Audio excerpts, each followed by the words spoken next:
Descobrint Collserola, amb Sergi Garcia i Per Andreu Geriot.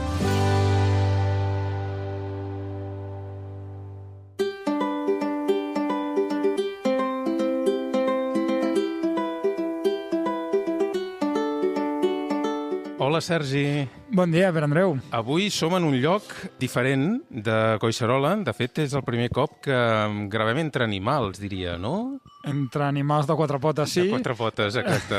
Estem molt a prop d'on vam estar fa molt poquet. Estem just a sobre Can Bofill i hem vingut a salvar un compte pendent que teníem, que és parlar amb l'Oriol una altra vegada per conèixer el seu ramat. El ramat de Can Bofill, Oriol Aguayo. Bon dia i bona hora. Hola, bon dia. Es diu així. Es diu el ramat de Can Bofill, correcte. Sí, cal matitzar que jo estic amb el ramat, però també som dues persones, hi ha la Pepi, que també compartim el projecte. Expliquem, abans de parlar pròpiament de les nostres companyes, que les tenim totes aquí, com arribes tu a aquest món? Fa molt de temps. De fet, va ser a Can Bofill. A Can Bofill hi havia un petit ramat d'autoconsum, que es diu, que vol dir que és un ramat com pel gasto de casa. Pues, podem dir en una d'aquestes crisis quan ets jove, no? Crisi professional, i vaig començar a pasturar aquest ramat. I em vaig interessar moltíssim pels animals, per la relació que implica i també per la relació amb el medi. I eren cabres, també? Sí, eren cabres, en aquest cas no eren lleteres, i també una mica com projectant-me si tenia sentit, no?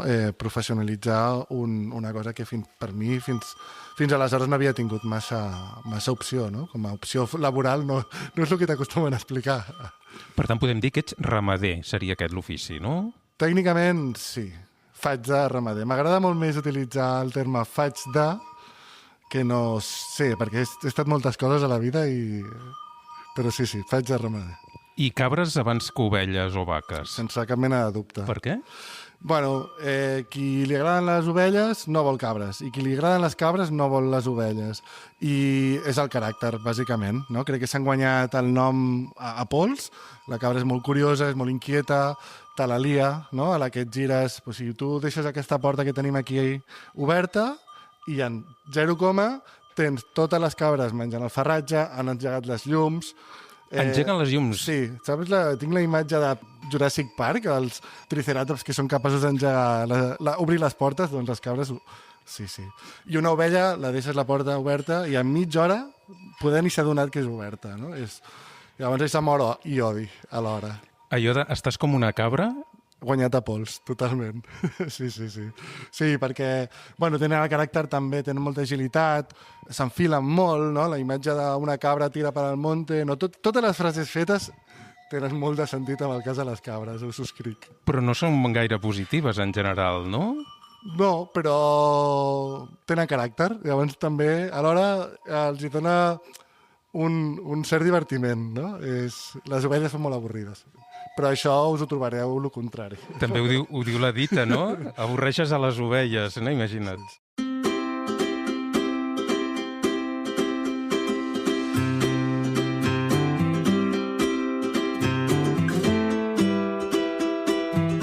Descobrint Collserola, un podcast, quilòmetre zero, amb Sergi Garcia i Per Andreu Geriot.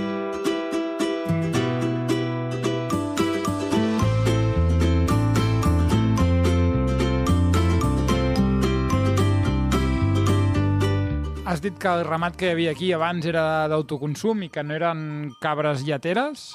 Quin tipus de cabres tenim? Ara mateix, aquesta cabra d'aquí és cabra paioia, ve de la serra de Grazalema, és el lloc més plujós de tota Espanya, tot i ser està ubicat a la província de Cadis, i res, és una cabra més alta per ser lletera de lo normal. Si veieu, és molt diferent una de les altres, tenen un pelatge molt diferent. No és de les més lleteres, però està molt avesada a trepitjar el terreny i a fer pastura de clima mediterrani, com seria la serra de Collserola. Arribem a aquesta raça perquè no som el primer ramat a Catalunya que la té. Hi ha un ramat que es diu la Sagalla, a la Selva del Camp. De fet, totes aquestes són filles de les d'allà. I I doncs amb la conclusió de que entre la raça alpina i pirenaica, la que s'adaptava més al clima de Collserola era una que s'havia adaptat molt bé al clima del Camp de Tarragona. Ara mateix, quantes cabres estem veient aquí? Jo diria que comptant tot, mascles i reposició, que són les agalles que es quedaran al ramat, que s'han quedat per vida, deuen haver-hi 84. Déu-n'hi-do, va creixent això. Sí, és llei de vida. Perquè hi hagi llet han d'haver-hi parts, i quan hi ha parts hi ha 1, 2 o 3 cabrits. Per tant, no preguntaré si poses noms. Sí que en posem. Sí? Sí que en posem.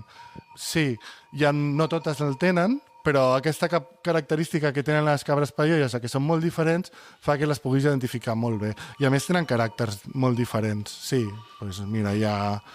A veure, aquí us puc presentar l'Oreo, hi ha la ruda, pels colors, i sí, bàsicament pel pelatge és bastant clau.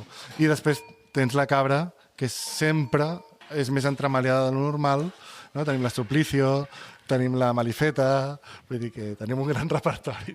I n'hi ha més d'una d'aquestes, no? Sí. Com a total desconeixedor de la cabra paiolla, explica'ns coses. Quina mitjana de vida tenen? Què en podríem saber d'aquestes cabres? Doncs mira, responc per lo primer. La vida depèn molt del maneig. Sobretot, dintre de la ramaderia hi ha diferents tipologies de maneig. Hi ha la intensiva i hi ha l'extensiva i després hi ha graus intermitjos. No? Nosaltres ara estem en una explotació semi-intensiva. Què vol dir això? Doncs que les cabres estan estabulades una part del dia i una altra part del dia surten a pasturar. Com més intensiva és l'explotació ramadera, també la paraula explotació, que és una mica desagradable, té molt sentit. Com més intensiu és el maneig, més s'escurça la vida de l'animal, perquè estàs fent-lo produir al màxim. Nosaltres no ens agrada això. Per exemple, fem una munyida al dia en comptes de 2, perquè també tingui un moment d'estar. Després, un cop han acabat la paridera i estem en el cicle de lactació, hi ha un moment que les assequem, que vol dir que les deixem descansar, no produeixen llet, perquè el seu cos es pugui refer per entomar un següent cicle. Si aquestes esperes no les respectes, clar, l'animal pot viure 4 anys. De paiolles, jo n'he conegut de més de 10. Ens has dit que no és de les races que siguin més productores de llet, però de quina quantitat de llet estem parlant per cabra? Nosaltres estaríem molt satisfets amb una producció d'1 litre per cabra. No arribem aquí perquè les cabres és la segona lactació i no estarien encara en el màxim productiu, però estem molt agraïts d'aquesta llet que ens ofereixen. Això, per un ramat de llet, és molt poc. Vull dir, una cabra molt més intensiva estaria a vora 4 litres de llet, amb tot el context que us he dit d'escurçament de la vida útil, sobretot perquè l'animal, quan deixa de ser productiu, deixa de ser interessant pel ramader. És una boca més que alimentar i és una cabra que no produeix. Nosaltres el que fem amb la llet, i això també és important que ho sapigueu, és que no la venem. Perquè si la venguéssim no ens sortirien els números. El que fem és la transformem. Tenim una formatgeria, que això a la pràctica és una altra feina, i transformem tota la llet en iogurt, en llet fresca, en formatge, i també la comercialitzem. És un model no dels més fàcils, però és amb llet un dels que tens una escletxa per trobar la rendibilitat econòmica, que sempre estàs amb aquesta espasa de Dàmocles.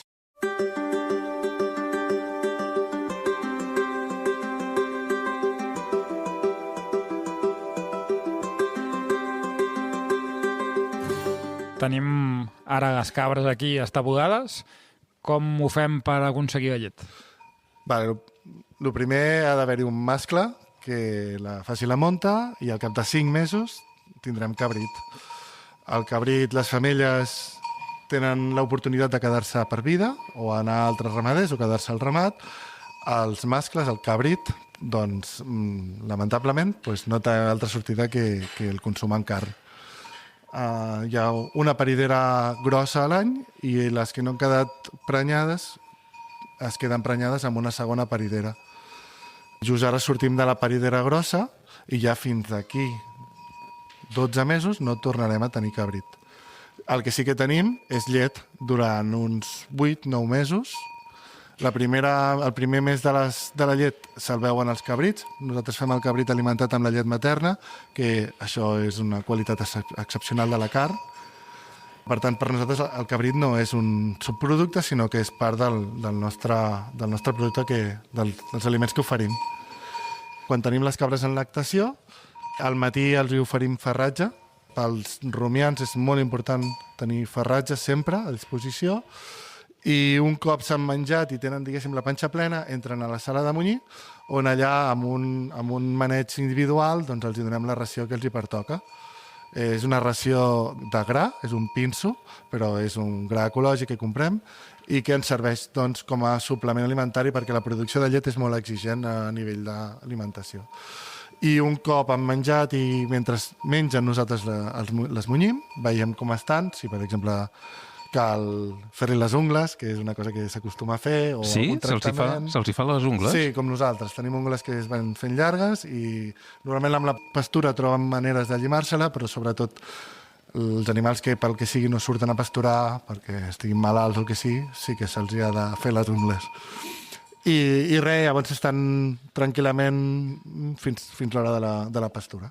I totes passen per la sala de munyir, que deies, sí, correcte. És el moment en el que no veus el ramat, sinó veus l'individu, i et permet oferir-li el tractament que requereix. Ja sigui veure com està, no? De vegades és el moment que la veus cara a cara. És maco.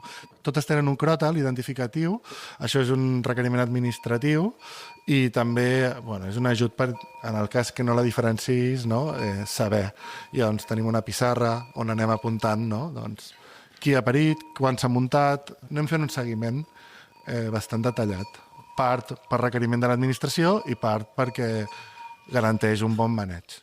Hi ha alguna hora concreta del dia a l'hora de munyir, millor que una altra? Intentem ser regulars, la cabra vol molta regularitat, i comencem no molt d'hora, a les 9 del matí faríem el cicle. I la pastura ens hem d'emmotllar a les hores solars. Fem a la tarda i llavors a l'estiu no sortim acabada de la munyida perquè fa molta calor, sortim més cap al capvespre, i a l'hivern hi ha molt poques hores de llum i aleshores aprofitem.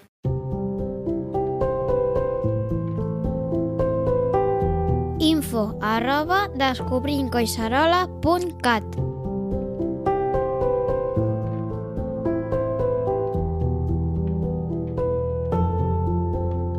Seguint el procés que ens estaves explicant, entrem una mica al tema de la pastura.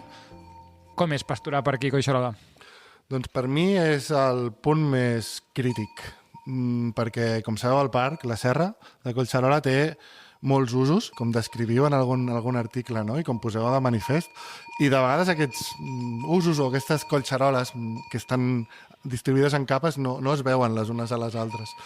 I jo no tinc, fins a dia d'avui, mala experiència amb ningú, però sí que és veritat que si te'n vas cap a una vall hi ha unes oliveres, que has de cuidar que el ramat no hi vagi de cap perquè si va li encanta. Hi ha ciclistes que circulen, hi ha cavalls, hi ha gossos deslligats, i això són tot com riscos i amenaces. Vull dir, una pastura amb una densitat de població molt baixa és una pastura molt tranquil·la, i llavors no estem precisament en el lloc. I també és imprescindible ajudar-nos de gossos. Nosaltres tenim el Bowie, que és un border collie, que com veieu té un instint innat per atendre les cabres. Aleshores hi ha un procés d'ensenyament perquè les dirigeixi cap a on no volem que hi hagi. Llavors és un treball de llegir cap a on va el ramat, llegir com és el territori i saber tenir la destresa per portar el gos que toqui lo just, ni molt ni poc, no? En el punt just, perquè no espanti el ramat, però te'l faci canviar la inèrcia. Ens comentaves de les diferents collseroles que et trobes quan surts a pasturar. Dona'ns una mena de guia per ajudar-nos a quan anem per collserola, si ens trobem el teu ramat o un altre ramat, què hauríem de fer? Bueno, hi ha moltes casuístiques aquí. El primer és intentar identificar el pastor, qui acompanya el ramat, perquè si no acompanya ningú al ramat pot passar, no?, que s'hagin escapat o de més, i ja no hi ha massa marge, però sobretot el ramat treballa és molt gregari, intentar no atrevessar-lo o trencar-lo, no? Perquè el que farà és que una cantó vagi cap a una banda, espantat, i una altra cap a una altra. Quan els animals estan espantats estan fugint i aniran allà on tapuguin. i no miraran a ningú. I aleshores, doncs això, primer consell, intentar buscar el pastor i preguntar, puc passar? I intentar, doncs, clar, jo entenc que potser hi ha un entrenament que queda interromput, doncs intentar veure la manera d'encaixar. És molt més fàcil si el pastor dona pas passar, si el pastor et diu passa pel mig, doncs passes pel mig, no passa res. Però a priori trobar una mica com una complicitat, no? Veure el ramat i veure el pastor. Això és com bàsic. A vegades et pots sentir invisible i passa molt cop, no? Suposo que des de l'altre cantó estàs concentrat en una cosa i no ho veus, perds de vista, perspectiva. I hi ha una altra cosa a tenir en compte, que són els gossos de protecció. Hem parlat dels gossos pastor, però els gossos de protecció que acostumen a acompanyar el ramat són gossos que han nascut dintre del ramat. I aleshores, ben bé, se'n diu la imprompta, que és una paraula molt bonica, que agafen la imprompta dels animals. Vol dir que no s'han socialitzat en animals i se senten part. Però clar, són uns animals que formen part del ramat que tenen dents. I aleshores l'instint és de defensa. Sobretot amb els ciclistes poden tenir una actitud de sentir-se amenaçats. És una persona que va amb una cosa estranya, més alta, aleshores intentar evitar el que faries potser amb un os, no anar cap a ell, no cridar-lo, no? El que faríem just és intentar fer veure que t'has sentit intimidat i que t'estàs allunyant del ramat. Això seria lo bàsic.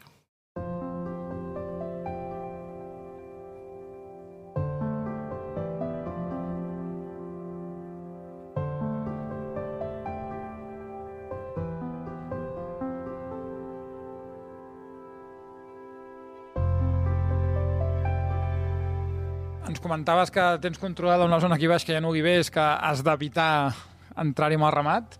Sempre aneu als mateixos llocs amb les cabres? Aneu canviant? Com funciona això? D'entrada, quan vam iniciar el projecte, vam identificar 200 hectàrees a la Rodona. Una superfície de 200 hectàrees és pasturable. Vol dir que les cabres podrien treure una ració de manteniment que nosaltres suplementem per treure la producció de llet. Què és lo interessant pel ramat i també pel medi, perquè en el fons és un binomi, va tot junt, no? A nosaltres no ens interessa tenir uns animals que no tinguin benestar, no? Perquè no produirien, no se moririen. Ens interessa que els animals estiguin molt ben cuidats. Doncs el mateix passa amb el medi. Si pasturem sempre a la mateixa zona, es sobrepastura, de fet, no? Aleshores, ja la brotada de la primera ja no serà la mateixa intensitat. Aleshores, sí que busquem alternar zones. Estem descobrint també Collserola i al·lucinant, no? Per exemple, i veient l'estacionalitat. Hi ha moltes feixes de garrofers abandonats que els encanten les garrofes. Doncs a l'època de la tardor, elles mateixes ja marquen el lloc on saben, no? O totes les aglans. Hi ha un aprofitament dels recursos forestals innat amb elles que amb l'experiència doncs van trobant. Nosaltres què fem? Pues intentar no repetir molt les zones, tocar aquí, tocar allà, però acaben sent elles les que mengen o no mengen en funció de l'estat vegetatiu. El llentiscle, per exemple, és una herba, un arbust que els agrada, i nosaltres anem observant què és el que els agrada, no? Ara aquesta tardor l'olivera l'olivera borda ha fet fins i tot fruit i és una cosa que els ha apassionat. I bueno, doncs anem una mica fent-nos i coneixent els seus hàbits i el que mengen i el que els agrada. I amb aquest temps que porteu, heu notat algun canvi en el bosc des del moment que hi heu entrat? Ha evolucionat el bosc o no hi ha hagut temps? Jo crec que no hi ha hagut temps. Somio amb això, no?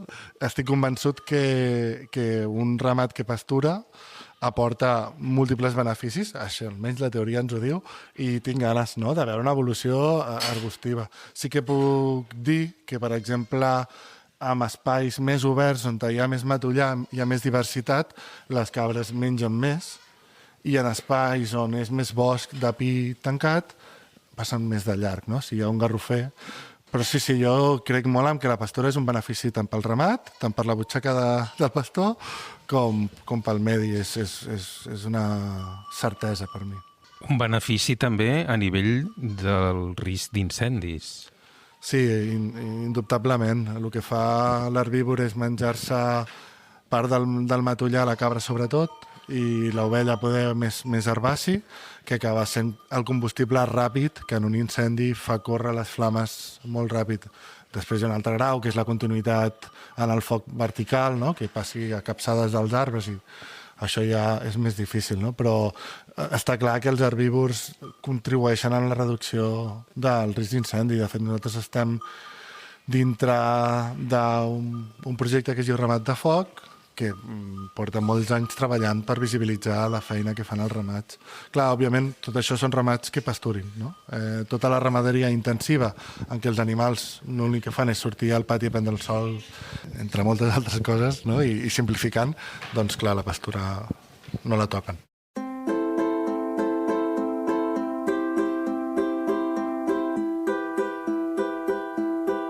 Ens agrada Collserola.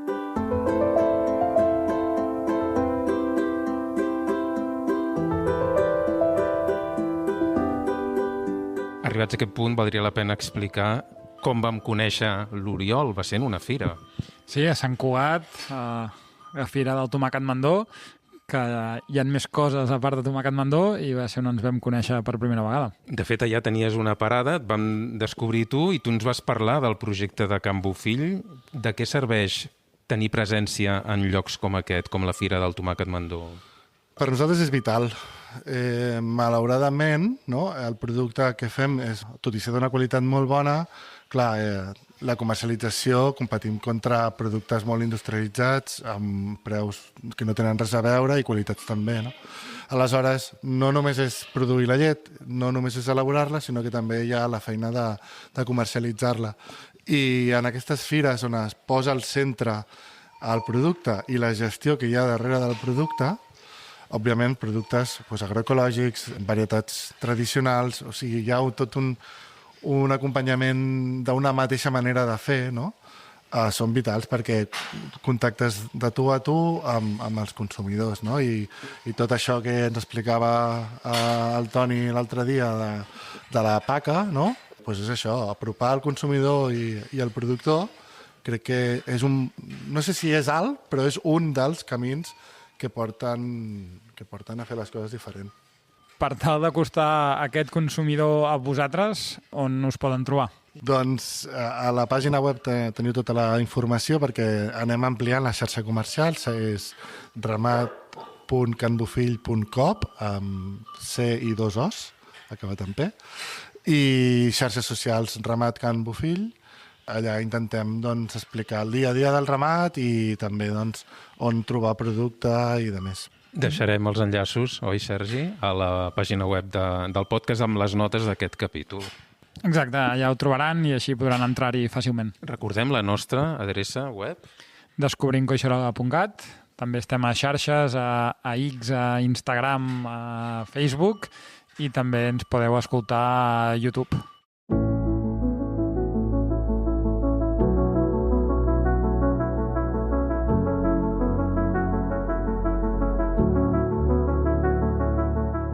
Ens has explicat que fas moltes coses.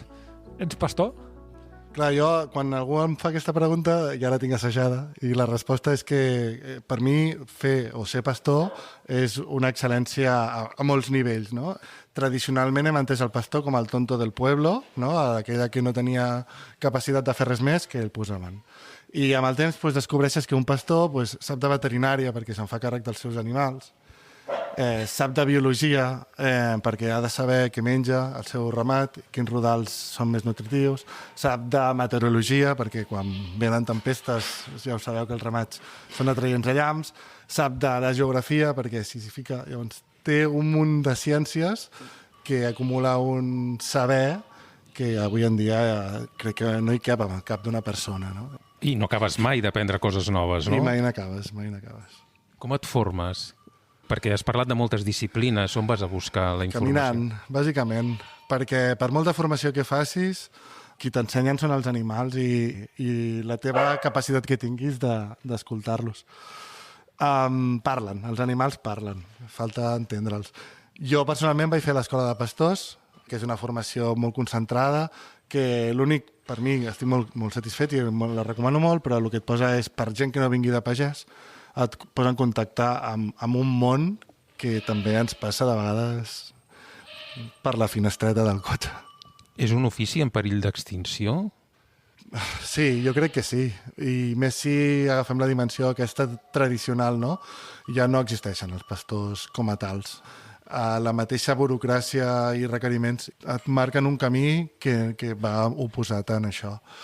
I sí que hi ha pastors, però sí que és un ofici en decliu, no? Hi ha més ramats que tanquen que ramats que s'hi posen.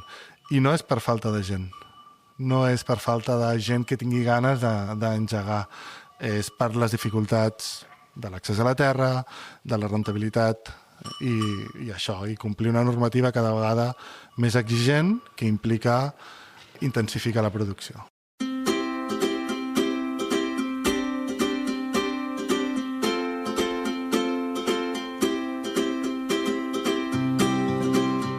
Oriol Aguayo, ha estat un plaer. N'hem après molt del món de les cabres i bé, esperem retrobar-te ben aviat. Gràcies, Oriol. Un plaer compartir-ho amb vosaltres i molt fan d'aquesta feina que feu de divulgació, molt important. I, Sergi, vostè i jo ens retrobem al proper capítol. Ens veiem aviat, Pere Andreu.